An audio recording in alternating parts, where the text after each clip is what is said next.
አምራን እነናሆም ቤተሰብ ጋር ሻንጣዋን ጠቅልላ ወጥመዷን ለማስፋት ለመዘርጋት ለመግባት አቅዳ ነበረ።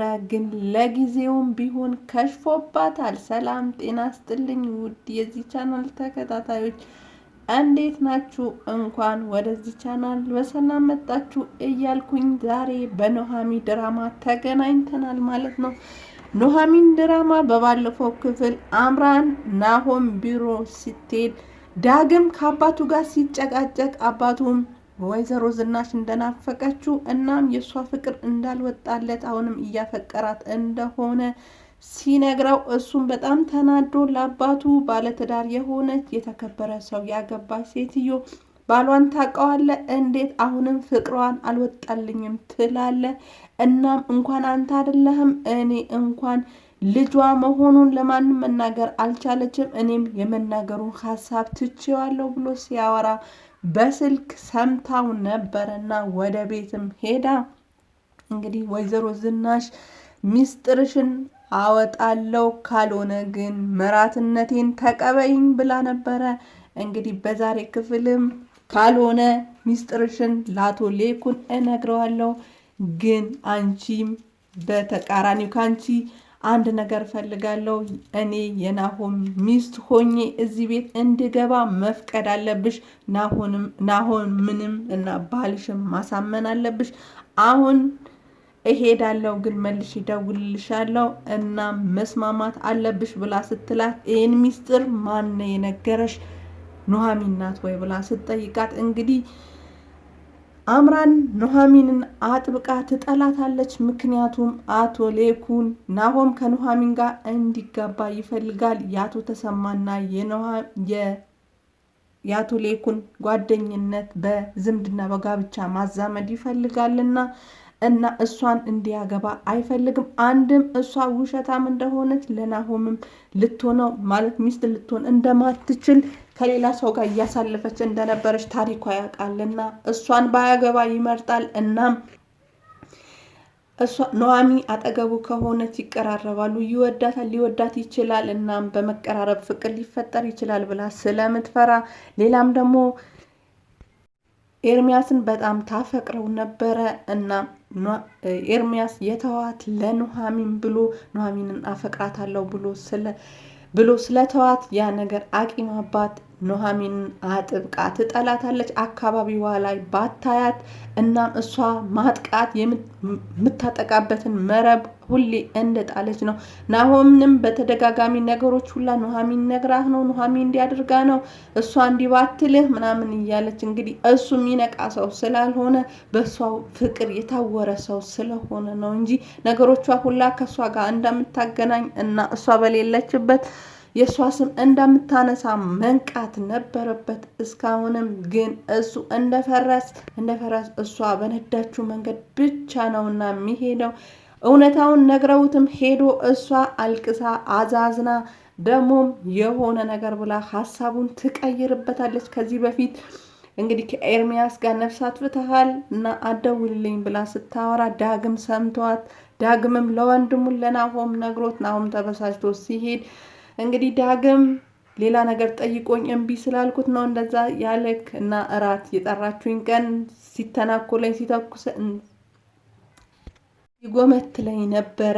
እናም ያ ነገር ሳይሳካለት ቀርቶ ዛሬ ካንተ ጋር ሊያጣላኝ ፈልጓል ብላ ስትለው እሱም እንግዲህ የተባለውን እሷ ያለችውን ነገር ይዞ ከዳግም ጋር ሄዶ ተደባድቦ ደብድቦት ነበረ እና እሷ ካለችው ነገር ፍቅቅ የሚል ነገር የለም። እሷ ያለችው ነገር እውነት ነው። ከዚህ በፊት የተፈጠረውን ነገር በምንም አይነት ሁኔታ አገናዝቦ አስቦ ነገሮችን አመዛዝኖ የሚመለስ ሰው አይደለምና እናም በእውነቱ ጋብቻ እናትዮ ፍቃደኛ እንዳልሆነች ከእሷ ጋር ሊሆን እንደማትፈልግ እና በፍላጎቱም እንደተጋባ እዛው ከእሷ ጋር እንደሚኖር ከአባቱ ሀብት ምንም እንደማያገኝ እናም ደግሞ ከዚህ በኋላ ድርጅቱም ውስጥ ሊሰራ እንደማይችል እናትዮ ነግራው አባራው ነበር እና ከቤት ወጥቶ እሷን ሲያገኛትም እንግዲህ ከነሱ ጋር መጣላት የለብህም እኔ ሌሎች ድርጅቶች ትረከባለህ ብዬ ሳስብ አሁን አንዷንም አተክ ወደ እኔ ትመጣለህ ወይ?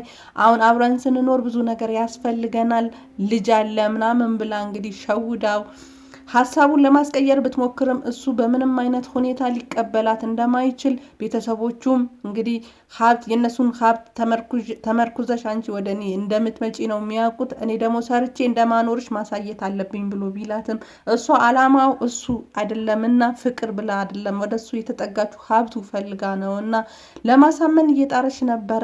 ነገር ግን ሌላ ሀሳቧን የሚያስቀይር ወደ ቤትም ያስገባኛል ብላ ያሰበችው ሀሳብ ወደ ቢሮ ስትገባ እንግዲህ ጆሮዋ ውስጥ ገብቷል ማለት ነው። እንግዲህ ይህን ሀሳብ ተጠቅማ ወይዘሮ ዝናሽን ለማሳመን ሞክራለች። እንግዲህ ለማስፈራራት ከዚህ በኋላ አንቺ አይደለሽ የምታዥኝ፣ በአንቺ ፍላጎት ሳይሆን በእኔ ፍላጎት ነው ነገሮች የሚሆኑት፣ ምክንያቱም እኔ ትልቅ መረጃ ስለ አንቺ አለ።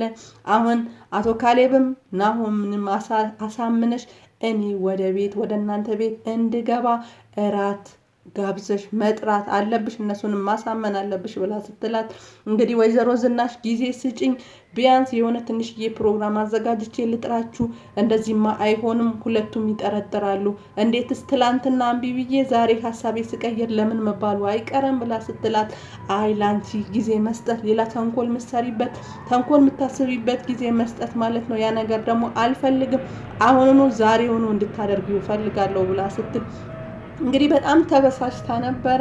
ባሏም ሲመጣ እንግዲህ ተገዳ እራት ልታዘጋጅ እንደሆነ እናም ደግሞ መራቷን መቀበል እንዳለባት ልጅ የወደደውን ነገር መውደድ አለብኝ ብላ ሀሳቧን እንደቀየረች ስትነግረው ባልየውም እንግዲህ አቶ ሌኩን ነገሮችን በማመዛዘን የሚቀበል ሰው ነው እና አይ እንግዲህ ለምን ሀሳብሽ ያስቀየረሽን ነገር ማወቅ እፈልጋለሁ። ትላንትና ማታ አይ ብለሽ ነበረ፣ ዛሬ ሀሳብሽ ልትቀይር እየቻልሽበት ምክንያት ምንድን ነው? በምን አስፈራርታች ነው? በሆነ ነገር ተገናኝታችሁ ነው እንጂ በጭራሽ ሀሳብሽን ልትቀይር የምትችይ ሰው አይደለሽም። እኔ እኮ ከማንም በላይ አቅሻለሁ ብሎ ሲላት አይ እንግዲህ ተጠምዝዤ ነው ብላ ነገሩን ሳትነግረው እንግዲህ ለመደፋፈን ሞክራ ነበረ ግን አቶ ሌኩን ነገሩ በትክክለኛው መንገድ እሷን ለመበቀል ነው ይህን የፈለገችው እንጂ እንግዲህ የእሷን መራትነት ተቀብላ አይደለም በጭራሽ አይደለም። በትክክለኛ ቢሆን ልጄ የወደደውን ነገር ነው ብላ አስባ ቢሆን እኔም ደስ ይለኝ ነበረ። ግን ሀሳቧ እሱ አይደለም ብለው እንግዲህ ለናሆም ነግረውታል ማለት ነው። ናሆም እንግዲህ አስቀድሞ ትላንትና ያ ሁላ ስትሆን የነበረችው ሴትዮ እንዴት በአንዴ ሀሳቧን ልትቀይር ቻለች? እንዴትስ አንቺ ልትቀበልሽ ቻለች? የሆነ ነገር አለ፣ አንቺና አምራን ያገናኛችሁ ነገር፣ እማዬና አንቺ ያገናኛችሁ ነገር አለ ብሎ አምራንን ሲጠይቃት ነበረ። አምራን ደግሞ አንተ የምትፈልገው እሱ አይደለም ወይ? ቤተሰቦችህ እንዲወዱኝ እንዲቀበሉኝ አይደለም ወይ የምትፈልገው? እንግዲህ ተቀብለውኛል፣ ለምንድን ነው ለምን ብለህ ሌላ ሀሳብ የምታመጣው ብላ እሱን ለማሸነፍ ሞክራ ነበረ። ነገር ግን አባትዮ የእራቱን ፕሮግራም እንዲቀር አድርገዋል ማለት ነው። ምክንያቱም እሷ ልታጠጋት አጠገቧ ሆና ልትበቀላት ስለምትፈልግ ነው እራት የጠራቻት ብለው ለናሆም ሲነግሩት ናሆምንም እንግዲህ የራቱን ፕሮግራም እንዳልተቀበለው እና ራቱንም እንደተሰረዘ ነግሯታል ማለት ነው። በሌላ በኩል ኑሐሚንና ዳግም ፍቅሩን እንድትቀበለው በጣም እንደወደዳት ሊረሳት እንዳልቻለ እናም ልርሳሽን ብል ልረሳሽ አልቻልኩም እና ስትርቅኝ ነው የባሰ ምትናፍቂኝ እናም አንቺ ለምንድነው ልብሽን እንደዚህ ዝግ ያደረግሽው ብሎ ሲላት አይ እንግዲህ ልቤ ዝግ አድርጌው አይደለም አንተንም እየሸሸሁ ያለሁት ፍቅር ነው። አሁን ላይ ምንም አይነት ግንኙነት አልፈልግም ብላ ስትለው አይ እንግዲህ ማን እንደምትወጂ ያውቃለሁ፣ እሱ የሌላ ሰው ነው፣ ሌላ ሴት ሊያገባ ነው፣ እንደውም ዛሬ አምራን ወደ ቤት ትገባለች ብሎ ሲላት እሷን በጣም ተበሳጭታ እያለቀሰች ነበረ። እንግዲህ ሁለቱ አብረው ሊሆኑ ነው ወይ? እንግዲህ እግዚአብሔር ሆይ እንግዲህ ብርታቱ ስጠኝ አብረው እንዳይሆኑ አድርግልኝ ብላ እንግዲህ እግዚአብሔርን ስትማጸን ነበረ። ከዚህ በፊት እየወደደችው እንዳልሆነ በቤተሰቦቹ ወይም በአቶ ሌኩና በአቶ ተሰማ ፍላጎት ሁለቱ ሊጋቡ እንደሆነ አይነት ነገር ስታወራ ነበረ።